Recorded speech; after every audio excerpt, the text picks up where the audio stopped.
함께 나눌 말씀은 고린도전서 12장 1절부터 11절까지 말씀입니다. 본문을 교독하시겠습니다. 형제들아, 신령한 것에 대하여 나는 너희가 알지 못하기를 원하지 아니하노니 너희도 알거나 너희가 이방인으로 있을 때에 말 못하는 상인으로 끄는 그대로 끌려다니느니라. 그러므로 내가 너희에게 알리노니 하나님의 영으로 말하는 자는 누구든지 예수를 저주할 자라 하지 아니하고 또 성령으로 아니하고는 누구든지 예수를 주시라 할 수 없느니라. 은사는 여러 가지나 성령은 같고 직분은 여러 가지나 주는 같으며 또 사역은 여러 가지나 모든 것을 모든 사람 가운데서 이루시는 하나님은 같으니 각 사람에게 성령의 나타내심은 유익하게 하려 하심이라.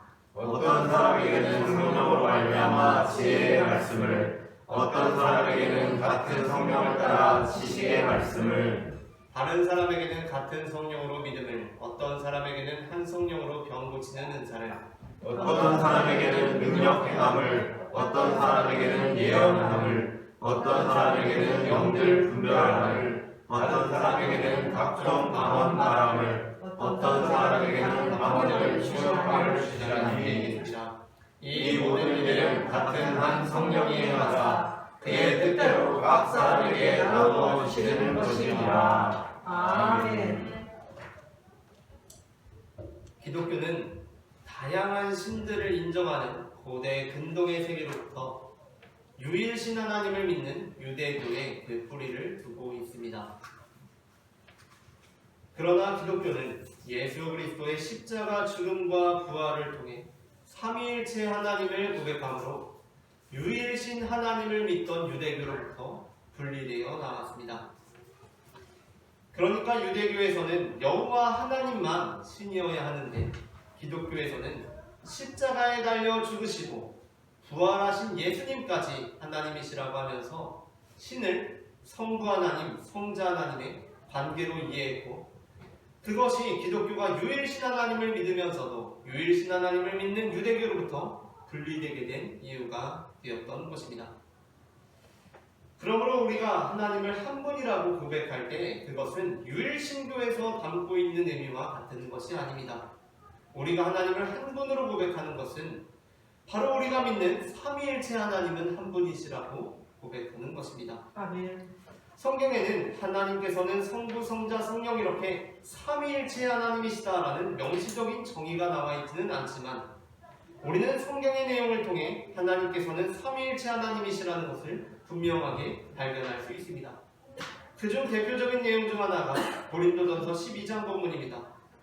본문에서 바울은 성령의 은사는 여러 가지지만 그것을 주시는 하나님은 한 분이시라는 것을 강조하면서 세 차례에 걸쳐서 삼위일체 하나님을 증언합니다. 4절부터 6절을 다 함께 합독하시겠습니다. 은사는 여러 가지나 성령은 같고 직분은 여러 가지나 주는 같으며 또 사역은 여러 가지나 모든 것을 모든 사람 가운데서 이루시는 하나님은 같으니. 아멘. 사도 바울은 지금 같은 의미를 담고 있는 내용을 세 차례에 걸쳐서 반복하는데 그 가운데 성령, 주, 하나님을 말씀하고 있습니다. 즉 본문에서 바울은 성령의 은사는 여러 가지지만 그것을 주시는 하나님은 한 분이시라는 것을 강조하며 삼위일체 하나님을 증언하고 있는 것입니다. 특별히 여기에서 5절에서의 주는 바로 이 앞절 3절에서 가리키는 예수 그리스도십니다. 3절을 다 함께 읽겠습니다. 위에는 5절이고 그 아래가 3절입니다. 그러므로 내가 너희에게 알리노니 하나님의 영으로 말하는 자는 누구든지 예수를 저주할 자라 하지 아니하고 또 성령으로 아니하고는 누구든지 예수를 주시라 할 수 없느니라. 아멘. 그러니까 앞서의 5절에서 주는 바로 예수 그리스도를 의미하기 때문에 앞서 4절에서 6절까지 사도 바울은 성령, 예수 그리스도 그리고 하나님을 우리에게 가르쳐주고 있다는 것입니다. 그러니까 지금 바울은 우리에게 은사를 주시는 분, 우리에게 직분을 주시는 분, 우리에게 사역을 주시는 분을 성령, 예수 그리스도, 하나님으로 삼위일체 한 분으로 고백하고 있는 것입니다. 그런데 많은 그리스도인들이 예수님에 대해서는 잘 알고 하나님에 대해서도 어느 정도 아는데 성령님에 대해서는 굉장히 어렵게 생각합니다. 그 이유는 물론 모든 성경이 예수 그리스도에 대한 것이고 또한 모든 신구약 성경에 하나님, 예수님, 그리고 성령님에 대한 내용이 기록되어 있지만 그 중점이 구약 성경은 여호와 하나님을 중점적으로 보여주고 신약 성경은 예수 그리스도를 중점적으로 보여주고 있기 때문입니다. 반면 성령님은 성경 이후의 시대부터 오늘까지 역사 가운데 함께 하시기에 우리가 성령 하나님을 알고 이해하는 것이 여호와 하나님 또는 예수 그리스도보다 더 어려운 것이 사실입니다. 그러한 면에서 고린도전서 12장 1절부터 11절에서 바울이 성령에 대한 다양한 입장과 견해로 인해 다투고 있던 고린도 교회에게 성령에 대하여 그리스도인으로서 아주 기본적이고도 핵심적으로 지녀야 할 입장을 알려준 것은 매우 중요한 본문이라고 할 수 있습니다. 고린도전서 12장은 이렇게 시작됩니다. 다 함께 고린도전서 12장 1절을 합독하시겠습니다. 형제들아, 신령한 것에 대하여 나는 너희가 알지 못하기를 원하지 아니하노니. 아멘. 여기서 바울이 고린도 교회가 알기를 원하는 신령한 것이란 바로 성령에 관한 것입니다. 오늘 우리는 신령한 것에 대하여라는 제목으로 설교를 나눕니다. 제목을 제가 한번 읽으면 따라 읽으면서 두 번 읽어보겠습니다. 신령한 것에 대하여, 신령한 것에 대하여, 신령한 것에 대하여, 신령한 것에 대하여. 전해지는 말씀을 통하여서 사도 바울이 신령한 것에 대하여 일깨워주는 것이 무엇인지 알게 되고 성령께서 베푸시는 은사들에 관하여도 올바른 지식을 갖게 되어 우리가 말 못하는 우상에게로 끄는 그대로 끌려가는 삶을 사는 것이 아니라 하나님의 인도하심을 받는 삶을 살게 되기를 소망합니다. 아멘. 그렇다면 사도 바울이 신령한 것에 대하여 일깨워주는 것은 무엇입니까? 먼저 첫째, 함께 읽겠습니다. 첫째, 누구든지 예수님을 주님으로 고백하는 사람은 성령께서 내주하신 사람이라는 것입니다. 고린도전서 12장 1절부터 3절을 한 절씩 교독하시고 마지막 절 함께 읽겠습니다. 형제들아, 신령한 것에 대하여 나는 너희가 알지 못하기를 원하지 아니하노니 너희도 알거니와 너희가 이방의 병으로 있을 때 말하는 그대로 끌려가느니라. 함께 읽겠습니다. 그러므로 내가 너희에게 알노니 하나님의 영으로 말하는 자는 누구든지 예수를 저주할 자라 하지 아니하고 또 성령으로 아니하면 누구든지 예수를 주시라 할 수 없느니라. 아멘. 우리는 누구나 예수 그리스도의 이름을 부르면 누구든지 구원을 받는다는 것을 믿습니다. 아멘. 로마서 10장 13절 말씀을 다 함께 읽겠습니다. 누구든지 주의 이름을 부르는 자는 구원을 받으리라. 받으리라. 아멘. 아멘. 우리는 이 말씀이 정말 누구든지 주의 이름을 부르는 자는 구원을 받으리라는 말씀이라고 믿습니다. 그러나 우리는 이 본문이 단순히 주의 이름을 부름으로 구원을 얻는다는 것보다 더 깊은 의미를 지니고 있음을 알아야 합니다. 로마서 10장 13절 부분은 바울이 처음 쓴 것이 아니라 요엘 선지자의 말씀을 바울이 인용하는 것입니다. 그곳에서 요엘 선지자가 말씀하시는 것이 무엇입니까? 앞서 읽은 누구든지 주의 이름을 부르는 자는 구원을 받으리라 라는 구절이 요엘, 구약성경의 요엘에 나옵니다. 그런데 이것은 요엘 2장이 끝나는 32절의 2장의 결론인데 그 결론을 향해 가는 12절부터 13절에 요엘 선지자는 이렇게 말씀합니다. 함께 12절과 13절을 함께 읽겠습니다. 여호와의 말씀에 너희는 이제라도 금식하고 울며 애통하고 마음을 다하여 내게로 돌아오라 하셨나니 너희는 옷을 찢지 말고 마음을 찢고 너희 하나님 여호와께로 돌아올지어다. 그는 은혜로우시며 자비로우시며 노하기를 더디하시며 인애가 크시다 뜻을 돌이켜 재앙을 내리지 아니하시나니. 아멘. 그러니까 여기서 누구든지 주의 이름을 부르는 자는 구원을 받으리라 라고 이 내용이 쭉 정리되다 결론이 이르는데 그것은 그냥 주의 이름을 부르면 그냥 주의 이름만 부르면 구원을 받는다는 것이 아니라 그렇게 옷을 찢듯이 그냥 형식적으로 주의 이름을 부르면 구원을 받는다는 것이 아니라 그 마음을 다하여 옷만 찢는 것이 아니라 마음을 찢으며 주님께로 돌아간다는 의미에서 주의 이름을 부르는 자는 구원을 받으리라는 것입니다. 예수님께서도 마태복음 7장 21절부터 23절에서 이렇게 말씀하셨습니다. 한 절씩 교독하신 후에 마지막 절 함께 읽겠습니다. 나더러 주여 주여 하는 자마다 다 천국에 들어갈 것이 아니요 다만 하늘에 계신 내 아버지의 뜻대로 행하는 자라야 들어가리라. 그날에 많은 사람이 나더러 이르되 주여 주여 우리가 주의 이름으로 선지자를 못하며 주의 이름으로 귀신을 쫓아내며 주의 이름으로 많은 권능을 행하지 아니하였느냐 하니. 함께 읽겠습니다. 그때 내가 그들에게 밝히 말하되 내가 너희를 도무지 알지 못하니 불법을 행하는 자들아 내게서 떠나가라 하리라. 아멘. 중요한 것은 그냥 입술로 주여 주여 하고 주님을 부르는 것이 아닙니다. 심지어 능력이나 은사가 나타나는 것이 중요한 것도 아닙니다. 중요한 것은 그가 어떠한 의미에서 주님을 부르느냐 하는 것입니다. 바울 서신에서의 주의 이름을 부르는 건 역시 마찬가지입니다. 앞서 우리가 나누었던 로마서 10장 13절에 누구든지 주의 이름을 부르는 자는 구원을 받으리라 라는 부분은 가장 우선적으로 하나님께서는 차별이 없으신 분이시기에 유대인이나 헬라인이나 주의 이름을 부르는 자는 모두 구원을 받으리라는 의미에서 사용되었습니다.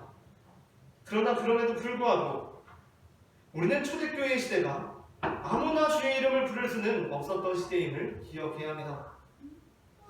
특별히 고린도전서 12장 3절에서 바울은 본문을 매우 의미심장하게 기술하고 있는데 그것은 바로 그러므로 내가 너희에게 알리노니 하나님의 영으로 말하는 자는 누구든지 예수를 저주할 자라 하지 아니하고 또 성령으로 아니하고는 누구든지 예수를 주시라 할 수 없느니라 라고 하는 것입니다. 우리는 모두 예수님을 저주한 사건에 대한 공동체적인 트라우마를 갖고 있습니다. 그것은 바로 우리 모두가 주님의 고난 앞에서 행했던 것으로 사도 베드로가 십자가 고난을 나가시는 예수님을 부인한 것을 넘어서 예수님을 저주한 사건이었습니다. 마태복음 26장 69절부터 74절을 다 함께 교독하시겠습니다. 베드로가 바깥들에 앉았더니 한 여종이 나와 이르되 너도 갈릴리 사람 예수와 함께 있었도다 하거늘 베드로가 모든 사람 앞에서 부인하여 이르되 나는 네가 무슨 말을 하는지 알지 못하겠노라 하며 앞문까지 나아가니 다른 여종이 그를 보고 거기 있는 사람들에게 말하되 이 사람은 나사렛 예수와 함께 있었도다 하매 베드로가 맹세하고 또 부인하여 이르되 나는 그 사람을 알지 못하노라. 조금 후에 곁에 있던 사람들이 나와 베드로에게 이르되 너도 진실로 그 도당이라 내 말소리가 너를 표명한다 하거늘 그가 저주하며 맹세하여 이르되 나는 그 사람을 알지 못하노라 하니 곧 갈리에 이르더라. 아멘. 베드로는 죽음이 두려워서 고난이 두려워서 십자가가 무서워서 예수님을 부인하는 것을 넘어 예수님을 저주했습니다. 그랬던 그가 오순절 성령님을 경험하고 나서 그는 죽음을 두려워하지 않고 예수님을 주로 부르는 자가 됩니다.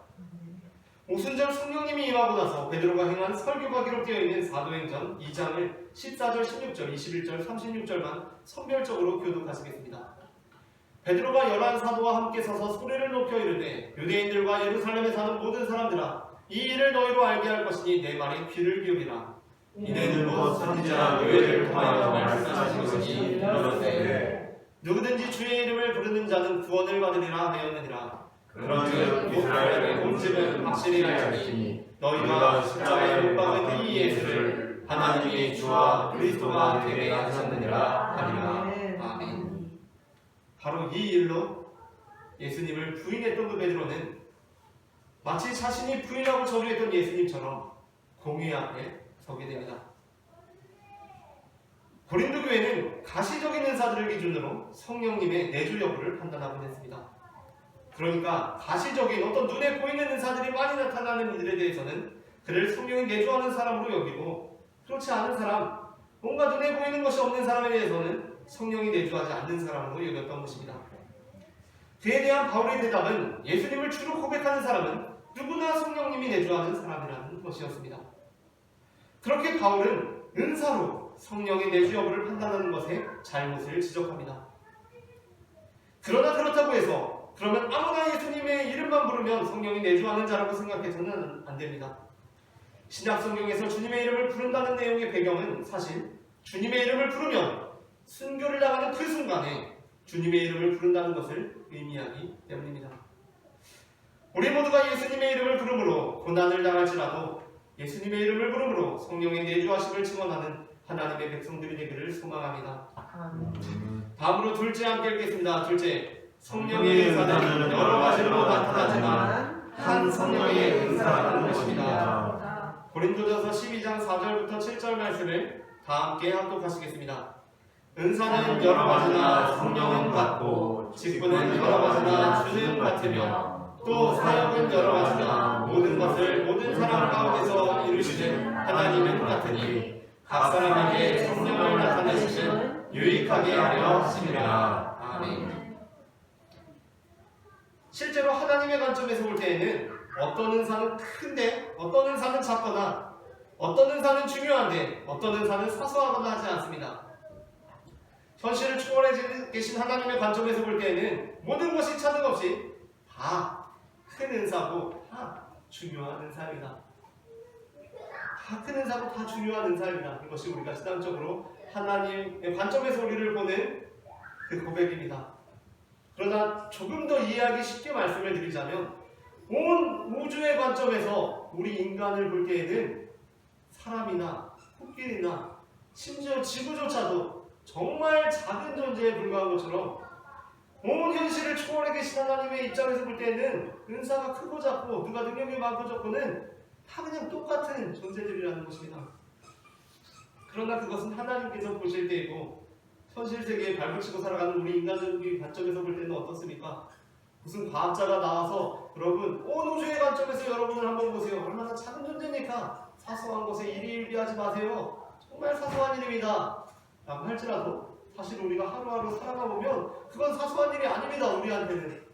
우리 우주에서 먼지만한 존재라고 하지만 우리 인생 되게 중요하지 않습니까? 그것처럼 하나님 입장에서는 우리가 다 똑같지만 현실을 살아가는 우리 인간적인 관점에서 볼 때에는 정말 크고 놀라운 은사들이 있기도 하고 작고 사소한 은사들이 있기도 한 것이 사실입니다.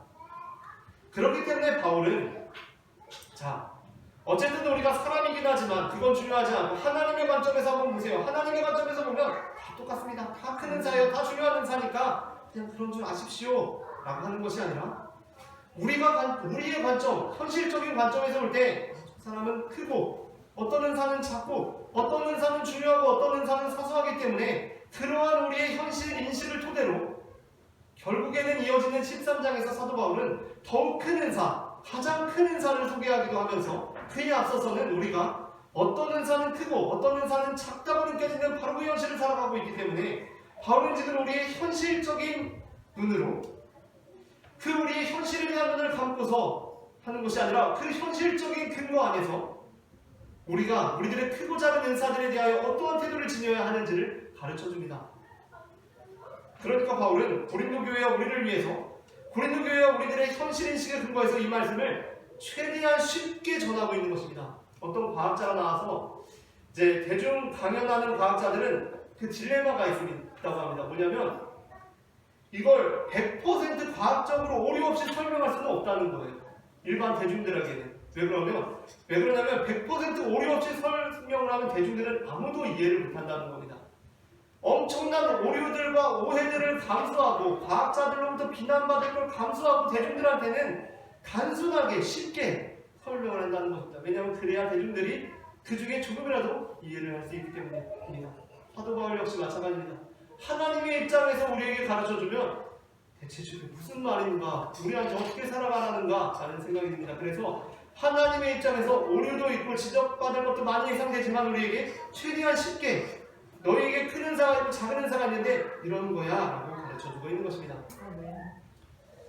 저는 대학원에서 종교 철학을 전공했습니다. 대학원에 가면 이제 학문이 세분화되기 시작하는데 저는 처음에 대학원에 제가 입학할 때는 전공이 조직신학으로 입학을 했는데 졸업을 할 때는 이제 전공이 그 안에서 이제 분과가 되면서 조직신학 학생들은 조직신학으로 졸업하고 저는 그 안에서 조직신학으로 입학을 했는데 종교철학으로 졸업을 했습니다. 신학대학원 안에도 조직신학, 종교철학뿐만 아니라 다양한 학문들이 많이 있습니다.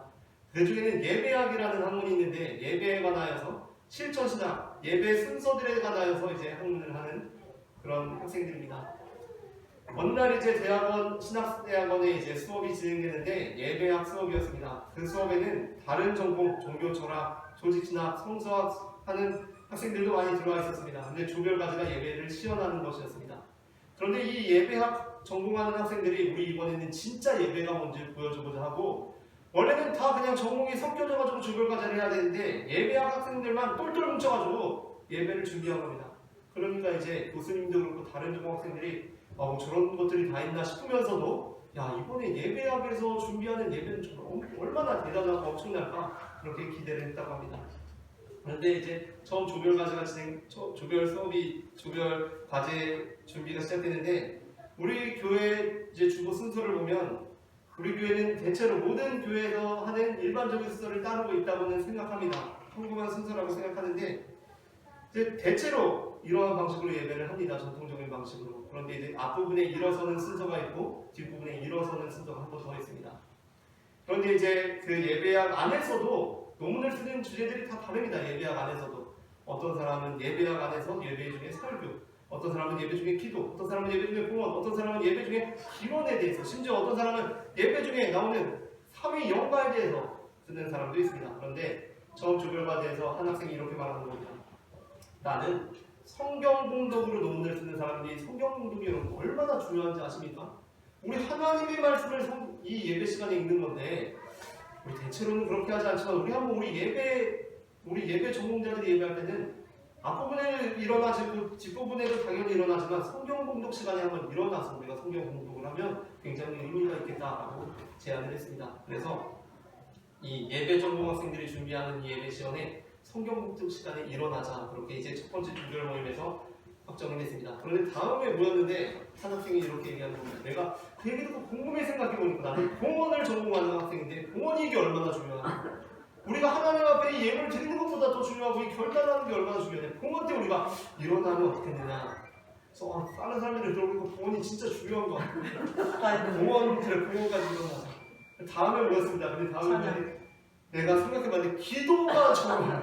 기도는 진짜 우리가 하나님께 기도하는 거 얼마나 중요하냐. 기도. 이제 그런 식으로 해서 안 중요한 순서가 없는 겁니다. 다 순서마다 전공자들이 있으니까 걔네가 막 논문 이만큼 가져와가지고 이게 얼마나 중요한지 하니까 다 일어나게 되는 겁니다. 차마 설교를 전공한 학생은 설교에 일어나잖아요. 그래서 설교 걔만 이제 그렇게 주장을 안 했는데 나중에 예배 시연을 할 때 보니까 설교만 안 일어나고 나머지 순서를 다 일어나서 예배를 진행했던 것이었습니다. 그러니까 또 이게 아이러니한 게 설교만 되게 안 중요한 것처럼 여겨져서 되게 이상해졌다는 그런 이야기가 있습니다. 생각해봅시다. 생각해보면 안 중요한 것이 하나도 없습니다. 도저히 우리가 앉아서 예배를 드릴 만한 순서가 없는 것입니다. 다 서서 해야 합니다. 그러다 우리는 현실적으로 그것이 너무 고되다는 것을 알고 있습니다. 그래서 우리는 현실적으로 합니다. 바울이 그랬습니다. 우리가 볼 때에는 현실적으로 은사들을 볼 때 어떤 것들은 중요해 보이고 어떤 것들은 덜 중요해 보입니다. 이때 그냥 다 중요하다고 해버리면 잘 되는 것이 아니라 아주 이상해집니다. 그래서 바울은 그것보다 우리에게 은사 중에 어떤 것은 중요해 보이고 어떤 것은 덜 중요해 보이는 이 상황 속에서 우리가 지녀야 할 태도에 관하여 말씀합니다. 그것이 바로 몸을 대하듯이 교회와 교회의 은사들을 대하라는 것입니다. 바울은 결코 우리 몸의 모든 것이 다 중요하다는 단순한 의미를 전달하고자 은사는 그 몸과 같다고 한 것이 아닙니다. 은사는 그 몸과 같다는 이 비유를 잘 들여다보면 다 중요하다는 내용이 아닙니다. 생각해보면 우리 몸은 다 동등하게 중요하지가 않습니다. 어떤 것은 더 중요하고 어떤 것은 덜 중요합니다. 우리가 다음 주에 보게 되겠지만 바울이 그 표현을 사용합니다. 우리 몸은 어떤 것은 더 중요하고 어떤 것은 덜 중요합니다. 사실입니다. 예를 들어 우리가 눈과 손가락 중에 택일을 해야 하는 상황이 있다면 하나를 택해야 합니다. 어느 누구도 손가락을 택할 사람은 없을 것입니다. 그냥 둘 다 동등하게 중요하니까 나는 그냥 제비뽑기로 할게. 아무거나 해주세요. 라고 하는 사람은 한 사람도 없다는 것입니다. 모든 사람이 다 100이면 100 눈을 선택합니다. 왜냐하면 모든 사람은 그냥 손가락보다 눈이 더 중요하기 때문입니다. 우리의 현실 인식 속에서도 은사도 마찬가지입니다. 교회 안에는 더 중요한 은사자들이 있습니다. 없다고 해야 하면 그 순간부터 이상해지기 시작합니다. 교회 안에 더 중요한 은사를 감당하는 사람들이 있습니다. 없다고 하면 그 순간부터 정말 이상해집니다. 없는 것이 초월적인 하나님의 입장에서 보면 맞지만 현실에 발붙이고 있는 우리의 입장에서 없다고 생각하면 그 순간부터 이상해지는 것입니다. 그래서 어떤 사람들은 교회에서 더 중요하고 어떤 사람들은 덜 중요하게 느껴집니다. 그러나 바울은 말씀합니다. 그러나 우리의 몸은 어떠합니까? 손가락은 사소한 존재니까 별것 아닌 일을 감당하고 있으니까 우리 몸이 좀 무시하고 우리 눈이 참 항상 안 이쁘게 바라봅니까? 그렇지 않다는 것입니다. 벤치에 앉아있는데 손가락 쪽으로 불개미가 이렇게 온 것이 보였는데 두 눈이 봤는데 못 본 척합니까? 그렇지 않습니다. 재빠르게 뇌에 알려서 피하게 합니다. 왜 그렇습니까? 우리 몸에는 분명한 우열이 있지만 그 우열이 서로 사랑으로 한 몸이 되어 있기 때문입니다. 고린도 교회는 은사로 인해 다투었습니다. 그에 대한 바울의 가르침은 은사에는 크고 작음이 없다라는 것이 아니었습니다. 그렇게 되면 바울은 더 혼란이 찾아올 것을 뻔히 알고 있었습니다. 아마 그랬다면 우리는 바울의 가르침을 전혀 이해하지 못하고 매우 비현실적이라고 느꼈을 것입니다. 그렇기 때문에 바울은 크고 작은 은사가 있다는 그 근거들 위해서 크고 작은 은사가 있더라도 그것이 고린도 교회와 같이 서로 싸우고 다투는 방향으로 나아가서는 안 된다는 가르침을 주고 있는 것입니다. 마지막으로 셋째 함께 읽겠습니다. 셋째, 성령의 은사는 성령님께서 성령의 뜻대로 각 사람에게 나누어 준다는 것입니다. 고린도전서 12장 11절을 다 함께 읽겠습니다. 이 모든 일을 같은 한 성령이 가사 그의 뜻대로 각 사람에게 나누어 주시는 것입니다. 여기에서 중요한 것은 성령님께서 주도권을 가지시고 나누어 주신다는 것입니다. 요즘 활발하게 방송 활동을 하고 있는 방송인 조세호 씨가 있는데 구양배추 현 조세호 씨가 있습니다. 방송인 유재석하고 같이 방송을 많이 하는 사람인데 이분이 연예계 생활을 굉장히 오래 했는데 제2의 전성기가 찾아온 바로 그 토크쇼가 있습니다.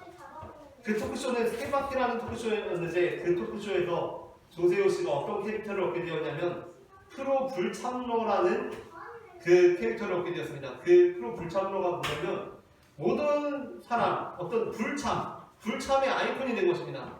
그 세바퀴라는 토크쇼에서 가수 김은국 씨가 나왔는데 김은국 씨가 이런저런 이야기를 하다가 이제 가수이자 배우인 안재욱 씨 결혼식에 대한 얘기가 나왔습니다. 그래서 토크를 하다가 김은국 씨가 조세호 씨한테 물어본 것입니다.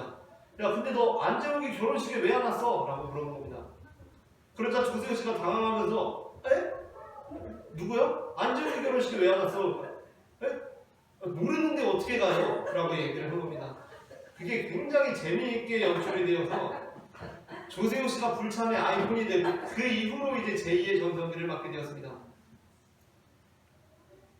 우리는 초대받지 않은 결혼식에 갈 수 없습니다. 물론 우리 같은 일반인은 초대를 안 했어도 그 사람과 아는 관계면 갈 수도 있습니다. 그리고 가면 그 사람이 미처 초대를 못했는데 와준 거에 대해서 더 좋아하고 더 기뻐해주고 더 고마워할 수도 있습니다.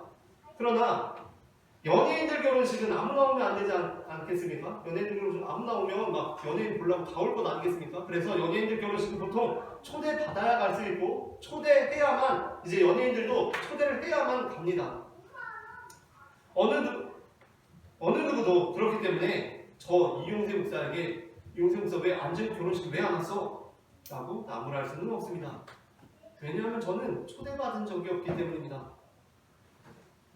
성령의 은사 역시 마찬가지입니다. 바울은 성령의 은사는 성령님께서 주시는 것이라고 합니다. 줘야 받을 수가 있다는 것입니다. 고린도 교회에는 일부 은사에 관하여 받지 못한 사람들을 나무라고 무시하는 분위기가 있었습니다. 저 사람은 병 고치는 은사가 없네. 저 사람은 예언의 은사가 없네. 저 사람은 방언을 못하네. 하고 나무라고 무시했습니다. 하지만 사도 바울은 이렇게 말씀합니다. 그때 우리는 어떻게 대답해야 합니까? 제가 성실하지 못해서, 제가 능력이 없어서 방언도 못 받고, 제가 기도를 많이 못해서 능력이 없습니다. 라고 할 것이 아니라 우리가 이렇게 말해도 된다는 것입니다. 모르는데 어떻게 갑니까? 죄송할 것이 없다는 것입니다. 은사 없는 너희가 죄송해야 할 것이 하나도 없어. 미안할 것도 없어. 안 줬는데 어떻게 받습니까? 초대받지 못한 결혼식에 불참한 조세호가 부끄러울 것도 없고 아주 정당한 것처럼 일부 은사가 나타나지 않은 것처럼 보이는 이들의 은사 없음은 정당하다는 것입니다. 그들의 잘못이 없습니다. 바울은 성령의 은사는 성령님께서 각 사람에게 나누어 주시는 것이라고 합니다. 말씀을 마칩니다. 바울이 고린도 교회에게 신령한 것에 대하여 일깨워주고 있는 것은 누구든지 예수님을 주님으로 고백하는 사람은 성령께서 내주하신 사람이라는 것이고 은사는 여러 가지로 나타나지만 한 성령의 은사라는 것이며 성령의 은사는 성령님께서 성령의 뜻대로 각 사람에게 나누어 준다는 것입니다. 우리 모두가 신령한 것에 대하여 올바른 지식을 갖고 있으므로 주님께만 인도함을 받는 성도가 되기를 바랍니다.